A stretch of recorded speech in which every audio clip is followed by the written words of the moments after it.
Hello everyone, welcome to my channel. It's Kim here. And today is an episode of Thrifty Canucks, but with a twist. Because I'm only going to show you this one thing. But I'm going to blow your mind today. I know it. I know you're going to love this idea for sure. So, how many of you have passed up these rinky-dinky little photo albums at the thrift shop? I know I have. I have lots of them. As I empty them, because I fill them with postcards. I have postcards in these. This one's falling apart actually. But I usually gut them and use this to make a journal. But I have a lot. I have quite a few of them. And then it's always a thing, what do you do with all the insides? I mean, I've used them for different things, but I get to the point where I have too much stuff. So I'm bypassing them, but not anymore. I'm going to keep looking for them. And these are the 4x6 size. And again, this is one of mine. I have postcards in them. That's what I store some of my postcards that I use and some that I collect. So these are 4x6, but I'm definitely going to be looking for the 5x7s, and they are out there. The larger format. And some of these albums, I'm just going to open this up. Some of them come where they are just like a signature. They're a handful of sheets put together, and then you just have to undo them, or I'm sure I could even just pull this right off. Oh, it's got a little glued thing here, so I'm sure you just have to pry at it, and you can eventually get this right off of the paper so that these are loose. And so they come some kind of like that, and then some of them come where they're black inside, which is fine too. There's nothing wrong with that. But these ones are also the same manner. They're stitched right in here, so it's just a matter of cutting away from the stitching and taking them out. And some of them come very nicely on these pins, so that when you have them in a binder, there's like a little, I think some kind of a little cardboard that they attach onto. I can't even remember because I have these for so long. But there's a cardboard that attaches onto them.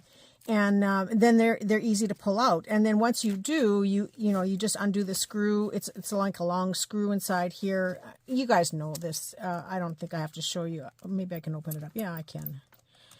So it's just a little screw that fits in, and then holds all of these together. So you can take off one or two at a time, or however you want to, if you want to do that. And why do we want to do that? Okay. As I say to my husband, I am not just a pretty face. I got a brain. I'm not just a pretty face. And I also say that I'm smarter than the average bear some days. Not all the time, but sometimes. So anyway, I have some of these that are loose. And I started to play around with these. And I realized that I didn't need the holes on the side. You could if you wanted to put this back in a binder thing. But I decided I wanted to cut along the edge and take off of these little holes. But I wanted to leave it intact on the three sides. Now this, like I said, fits 4x6 photos.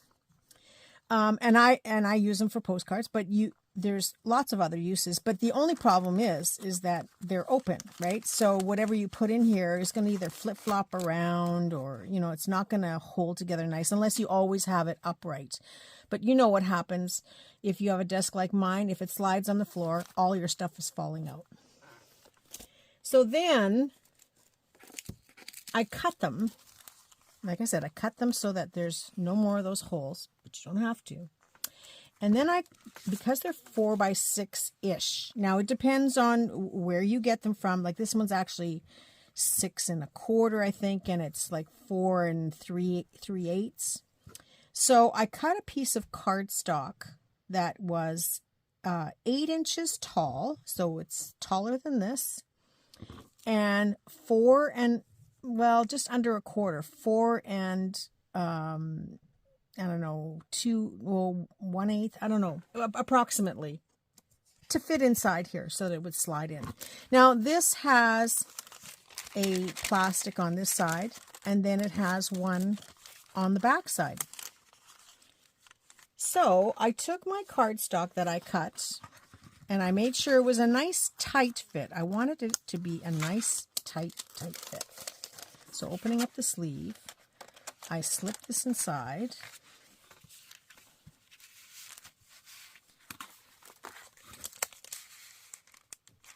All the way down to the bottom of the page.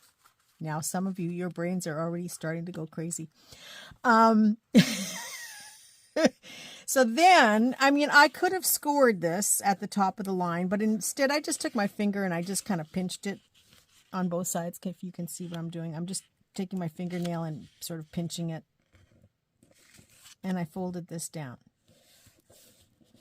And you can take your bone folder or your scissors or whatever you've got, and you have this instant little pocket with a flap. Now you can use your little you know, the little circles and eye hole, and put a hole in it and then tie a string to go around it. Or you can put some Velcro here and, you know, the opposite Velcro on the other side. I didn't do that because I was just so excited to show you this. So what you're doing is you're making this cool pocket. And you still have a pocket on this side, okay? So what can you put in these pockets? Well, let's supposing you have this metal die. It's cute, eh? I just got him. And you slide him on this side. And you can see him because you've got this cardstock. So you can see what it is. And then on this side, you can hold your spares. The ones you've already cut. Or your samples. You know, maybe you like to cut 100. Well, 100 aren't going to fit in here. These are really putsky, by the way. But they sure turn out cute. You don't have to have 100 here. You could have just some samples of what's in here. And then you get yourself like a CD box, or make yourself a cardboard box. And all of your dies are right here. And you've got a few pre-cut that you want to use. So, you know, I just did a couple of these because I was playing. Now, you could glue some magnets inside here if you were one of those people that needs all your dies to be all together. These are my tab dies. I don't care. I may do that someday, but right now I was just in such a hurry to show you I didn't care. So I have my little tab dies in here, and then on the other side I have a whole bunch that I cut out. So, you know, when I need a tab die, I can come and get this, and I can see if I've got any that match what I'm trying to do. And if I have a little scrap piece of paper, I can, you know, make up a few. I can go through my dies and see what I need and make up a few. Now, this is going to work great for most of your dies, unless you get the bigger ones, like the boxes or the, you know, the big round circles or the big frames. Then you need a bigger sleeve. So that is where you would want the 5x7 sleeves.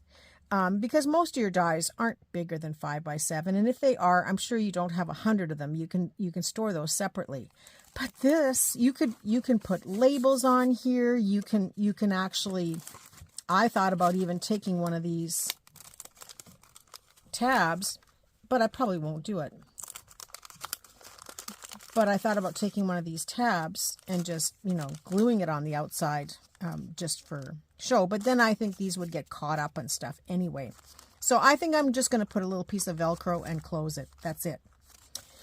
But I just love the idea that you can use the backside for storage. You can use this for ephemera. Maybe you fussy cut all your labels and you put them on the one side, and the ones you haven't cut out yet are on the other side. So when you say, oh, geez, I'm getting low on labels, then you can just take the page. Because if this is 4x6, you can fit a lot of labels, like like a sheet like this where you can cut it into a strip that will fit in here, and then fussy cut them when you have time. And, and then have your cut ones on this side.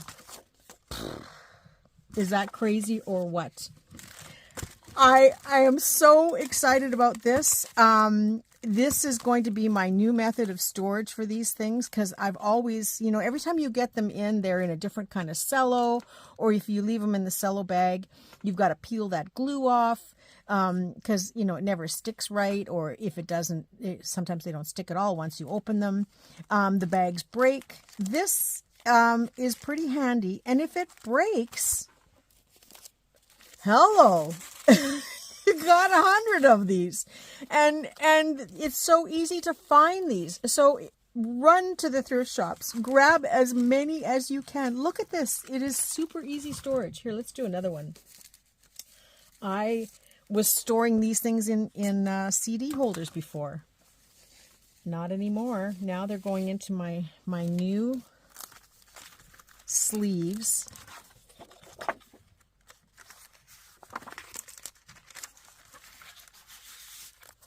Just like that.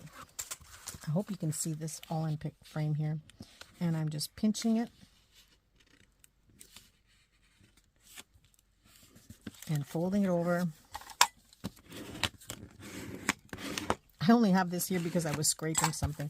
Usually I don't even have one of those. Usually I'm using my scissors. Now this should fit. If it doesn't, then I'll use it, the 5x7. No, it fits. Look at that. Ta-da! So on this side, I can now take all of these that I've pre-cut. Isn't this a gorgeous die? I just got this one too. This one and the elephant are new. But I can take all of these that I've pre-cut. And you don't have to have 20 of them stored, but if you have some that are stored in the right colors that you want to use, it's perfect to have them right with the die so you can see what you have. And we know that they fit because the die fit. The only thing is that you may need to use a piece of paper to feed them in if they've got a lot of intricate cuts. So I think that's what I'll do is I'll put this paper in first. And you don't have to store them in it, but I just think this is amazing. I probably now will not have 50 of something like this cut because I can just cut them as I need them because everything will be together. Huh. Yes, so this just helps it to go inside there. And now I can take the paper out, and I have them all stored on the back side and my die right there. That's all you get today from me. Run to the thrift shop and find yourself some of these little books and make yourself some instant storage. One more thing before I go. I shouldn't say that's all you get from me, but one more thing is if you want to make ephemera holders, you can easily adhere these into a book. And then you have closures for all of them so you don't have to worry about your stuff falling out. So they would be great ephemera holders that way as well. But a book takes up space. This would have, be one CD holder box. And you don't have to stop there either. Now that I'm thinking about it, your acrylic stamps, if you've got some small acrylic stamp sets, this might be a great way to store those if you don't have containers for them. And then all of this can be together with your embossing folders. They're all the same kind of size. Go and have some fun. I hope you enjoyed this. I really loved showing this, and I am so excited. I'm going upstairs to gather all my dies and put them all in this system. So hopefully I can show you that in a couple of days. Have a very creative weekend. I'm still kind of hit and miss as to when I'm going to be back, but it should be back full force Monday or Tuesday at the latest. So otherwise, I will show up here or there. Talk to you soon. Bye for now.